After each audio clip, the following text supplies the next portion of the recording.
तो आखिरकार वो बजट सभी के सामने आ गया जिसका इंतजार किया जा रहा था। हर वर्ग को अपनी अपनी उम्मीदें थी और अर्थशास्त्रियों ने अब अपने अपने विश्लेषण के हिसाब से इस बजट को नंबर देना भी शुरू कर दिया है। लेकिन युवाओं की खासतौर से बात करें और उन छात्रों की बात करें जिन्हें इंतज़ार था कि इस बार पिटारे से कुछ खास उनके लिए निकलने वाला है, तो ये खबर उनके लिए सबसे ज़्यादा खास है। दरअसल केंद्रीय वित्त मंत्री निर्मला सीतारमण संसद में जब बजट पेश कर रही थी तो हर किसी की निगाहें उन पर टिकी हुई थी। खासतौर से युवाओं और स्टूडेंट्स के लिए क्या कुछ निकला ये आपको ज़रूर बताएंगे। बजट में जहां शिक्षा, रोजगार और कौशल विकास के लिए 1.48 लाख करोड़ रुपए का बड़ा प्रावधान किया गया है, तो वहीं स्टूडेंट्स को सस्ते लोन की पेशकश की गई है, जो कि मौजूदा वक्त की एक खासी जरूरत भी बताई जा रही थी। स्टूडेंट्स को मॉडल स्किल लोन देने की बात कही है, यानी कि मॉडल स्किल जब लोन दिया जाएगा तो इससे फायदा उनके भविष्य को लेकर सीधे सीधे दिखाई देता है।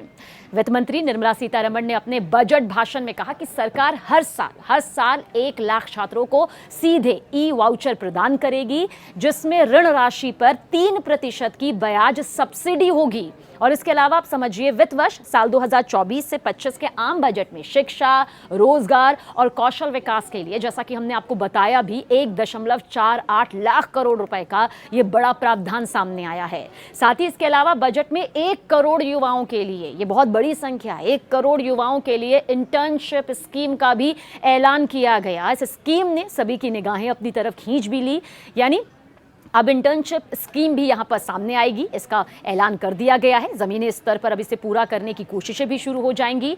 इसके अलावा अब 7.5 लाख का लोन मिलेगा। केंद्रीय वित्त मंत्री निर्मला सीतारमण ने अपने बजट भाषण में बताया कि आदर्श कौशल ऋण योजना को संशोधित कर दिया गया है। अब संशोधित हुआ है तो क्या फायदा सामने आया है?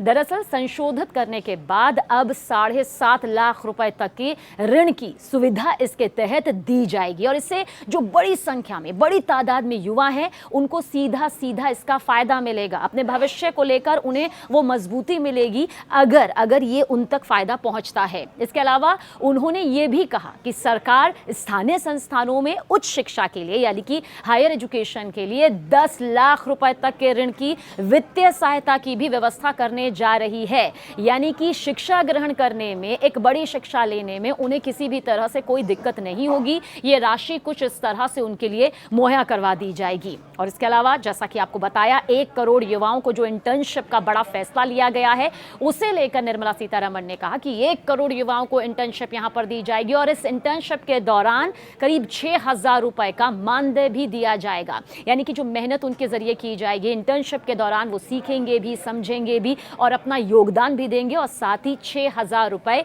का महीना भी वो यहां पर पाएंगे। और देश की जो टॉप 500 कंपनीज हैं, यानी कि 500 कंपनियां हैं, उनमें 1 करोड़ युवाओं को 5 साल में इंटर्नशिप की ये बहुत ही अहम सुविधा जो है वो मिलने जा रही है।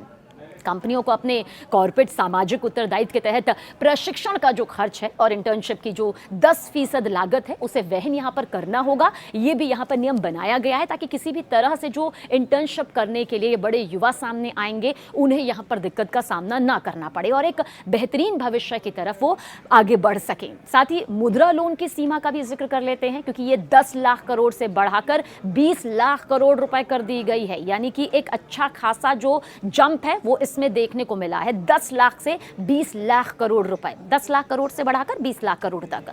वहीं वित्त मंत्री निर्मला सीतारमण ने एमएसएमई के लिए क्रेडिट गारंटी स्कीम का भी यहां पर ऐलान किया है। जानकारी इसके तहत आप तक ये जरूर पहुंचा दे कि गारंटी स्कीम से 100 करोड़ तक के लोन मिलेंगे पीएसयू और बैंकों को, जो आंतरिक स्तर पर आंकलन करने के बाद एमएसएमई को लोन देने का ये निर्देश यहां पर दे दिया गया है। इस बजट के तहत मुद्रा लोन की सीमा भी आपको बता देते हैं, जो इससे पहले अभी हमने आपको बताई, ये 10 लाख करोड़ से बढ़ाकर 20 लाख करोड़ कर दी गई है। और साथ ही एमएसएमई की मदद के लिए एसआईडीबीआई शाखाएं यहां पर बढ़ाई जाएंगी ताकि पूरी तरह से व्यवस्थित तरीके से इसकी व्यवस्था यहां पर की जा सके। सिर्फ कागजी तौर पर यह बजट ना हो बल्कि जमीनी स्तर पर किया जा सके, इसके लिए भी एक अच्छी खासी रूपरेखा जो है वो यहां पर तय की गई है। यानी इतना तय है कि युवाओं के लिए और साथ ही आगे हायर लेवल पर एजुकेशन पाने वालों के लिए, छात्रों के लिए लिए अच्छा खासा बजट में बहुत कुछ सामने आया है। अब इंतजार यही है कि जमीनी स्तर पर जब ये उतरेगा